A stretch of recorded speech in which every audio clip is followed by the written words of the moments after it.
मैं यहां की बहनों को विशेष बधाई दूंगा। महतारी वंदन योजना का लाभ मिलने लगा है।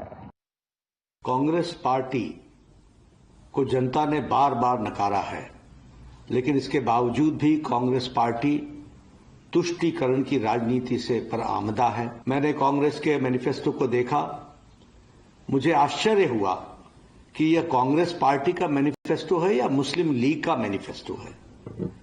देश को बांटने के लिए और सत्ता को हथियाने के लिए कहां तक कांग्रेस पार्टी जा सकती है, इसका अंदाजा नहीं लगाया जा सकता।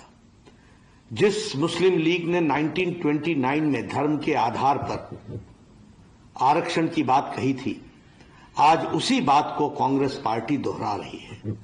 यानी सत्ता की लोलुपता में, सत्ता के लालच में देश को कहां पहुंचाएगी कांग्रेस पार्टी, इसका अंदाजा लगाना भी मुश्किल है। And irate Congress has moved as many as 6 complaints against the BJP, one of them against the Prime Minister, for calling Congress manifesto an attempt to divide India. Its President Mallikarjun Kharge has hit back at the BJP. He says Modi Shah's political and ideological ancestors supported the British and Muslim League against the Indians in the freedom struggle. The rest of the Congress too rallied together, saying that the BJP is back to Hindu-Muslim narrative before the polls. Listen in. प्रधानमंत्री कहते हैं कि कांग्रेस मुस्लिम league की नीति अपनाती है। मैं प्रधानमंत्री को याद दिला दूं, प्रधानमंत्री जी इतिहास याद रखिए, 1940, 1941 और 42 में कौन व्यक्ति, कौन सी पार्टी मुस्लिम लीग के साथ गठबंधन सरकार में थी बंगाल में? श्यामा प्रसाद मुखर्जी जनसंघ के स्थापक जो थे, हिंदू महासभा के अध्यक्ष थे, और वो मुस्लिम लीग के साथ उन्होंने गठबंधन की सरकार बनाई थी बंगाल में। तो आज कांग्रेस की बात करते हैं, ये हमेशा विभाजनकारी राजनीति अपनाते हैं।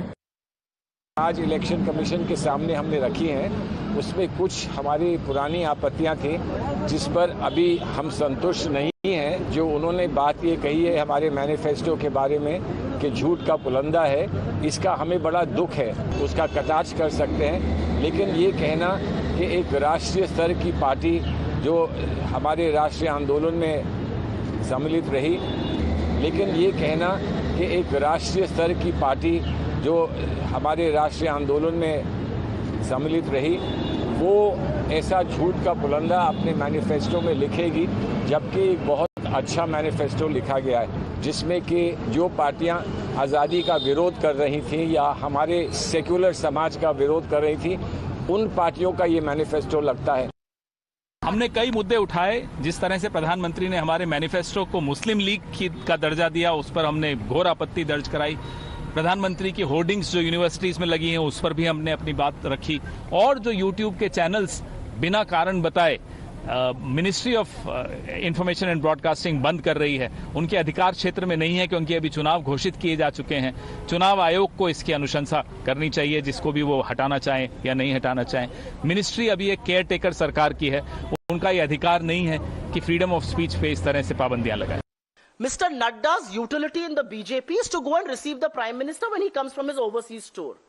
He should choose not to make these silly statements because he exposes his absolute political and moral bankruptcy. And when the Quit India movement was in progress, why did your political ideologue Shama Prasad Mukherjee write to the British to curb the do or die movement? Why did he choose to run the governments with Muslim League in Northwest Frontier Province, in Sindh and in Bengal, when Congress governments had already resigned? So I challenge Mr. Nadda to go on any stage, his party stage, a rally, a political fora, a channel like yours.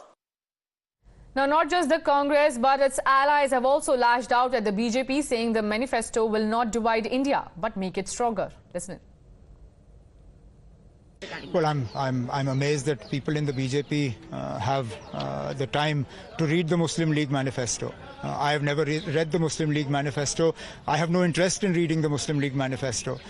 The fact that the BJP has so much spare time that they will read manifestos from an organization that ceased to be relevant in this country at the point of independence tells you a lot about the BJP.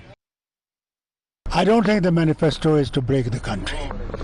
I think the manifesto is to make the country strong and to keep it secular. That is what it is. And if anybody thinks of otherwise, then they are already dividing the nation on their own ways. जिस तरीके से नरेंद्र मोदी जी ने 2014 में 2 करोड़ रोजगार की बात की थी, 100 दिन में काला धन लाने की बात की थी, सबका साथ सबका विकास की बात की थी, देश के किसानों की आय दोगुना करने की बात की थी, हर परिवार को घर देने की बात की थी, बेटी बचाओ बेटी पढ़ाओ की बात की थी, आज अगर उन घोषणाओं को देखा जाए तो हमें समझ नहीं आ रहा कि ये नरेंद्र मोदी का घोषणा पत्र था या नटवर लाल का घोषणा पत्र। युवाओं से ये कहना मुस्लिम लीग का घोषणा पत्र है तो भारतीय जनता पार्टी के नेताओं की डिग्री की जांच होनी चाहिए। अगर ये कहना कि हमारे देश में जिस तरीके से लगातार गरीबी बढ़ी है, चंद मुट्ठी भर अमीर बहुत अमीर हुए हैं, इसलिए हर गरीब परिवार की एक महिला को 1 लाख रुपए की आय दी जानी चाहिए सालाना, तो ऐसा सोचने वाले की मानसिक जांच भी होनी चाहिए, उसकी डिग्री की जांच भी होनी चाहिए।